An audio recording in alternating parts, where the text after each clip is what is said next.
But boy, did we have booze. Yeah. So I noticed that you made captain. That seems pretty quick to make captain. Well, that's another interesting story. I have to tell you the preamble to the story. Sure. My father had a heart attack in May of 1945, a very serious heart attack. He was 67. My sister, he and my sister and I lived in a 7-room apartment in Philadelphia. My sister would not tell me that he'd had a heart attack. She didn't want to upset me overseas. And on September 2, VJ Day,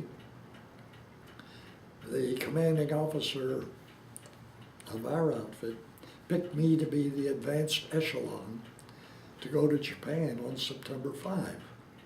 And I did. And I was the advanced echelon, getting things ready for the whole gang to come in another 3-4 days or a week. And then I got a letter from my sister. My father had had a serious heart attack, and that she had asked the Red Cross if they could get me an emergency leave because he was terminally ill. And a couple of weeks after that, I got a letter from the Red Cross, the American Red Cross, that said, we have applied for an emergency leave for you, a 30-day emergency leave, and we have been told that it's coming. And what do you know, I got a 30-day emergency leave. And the Red Cross flew me from Tokyo to Hawaii, from Hawaii to San Francisco, from San Francisco to Washington, D.C., put me on a train from Washington, D.C. up to Philadelphia.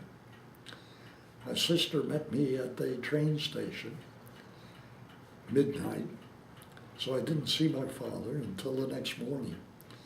At about 7 o'clock, he couldn't stand it anymore, and he woke me up. I was ready to sleep. The Red Cross did that, and I have never forgotten the Red Cross, because that 30-day leave, I then had 30 days with my father, and it was something else. He wanted to be a pianist in his lifetime.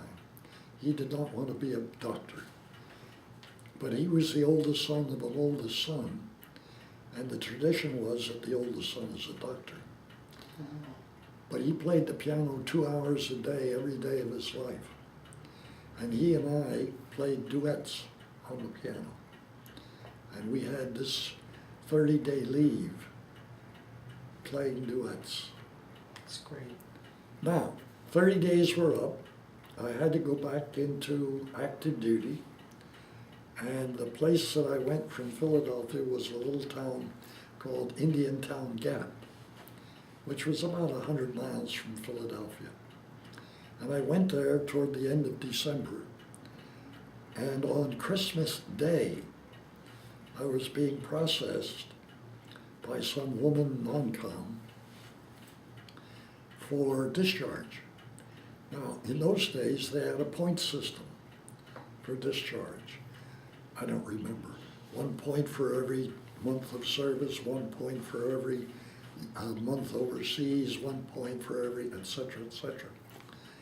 And she was busy adding this up, and she looked up and said, "You're 3 points shy of a discharge." And I said, "Oops, where do I have to go?" And she looked at me again, and I'll quote her. She said, "Oh, what the hell?" And I got my discharge, which I would not have gotten except for the Red Cross getting me home when it did, because I would not have gone to Indiantown Gap on Christmas Day.